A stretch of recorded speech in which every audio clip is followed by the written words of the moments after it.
అంటే ఏసే మాట చెప్తున్నాడు, లేకపోతే మీకు ఏం చేస్తాను. ఈ రోజున మానవ జీవితంలో ప్రతి ఒక్కరి జీవితంలో ఏం లేదంటే విశ్రాంతి, నెమ్మది లేదు.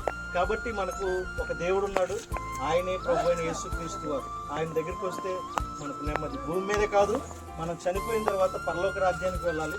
ఆ పరలోక రాజ్యంలో తీసుకెళ్ళడానికి కూడా ఆయన ఒక్కడే మార్గం.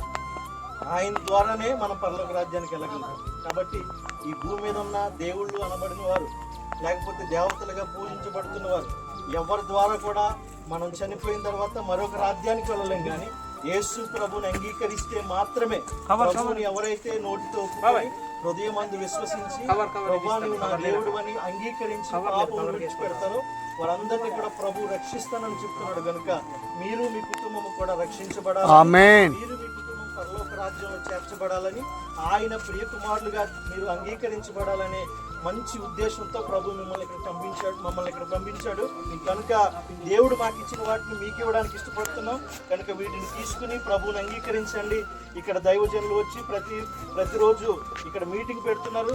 కాబట్టి ఆ మీటింగ్లో మీరు వెళ్ళండి, ప్రార్థనలో పాల్పొంపులు పొందండి, పాటలు పాడండి, దేవుని నామాన్ని మహింపరచండి.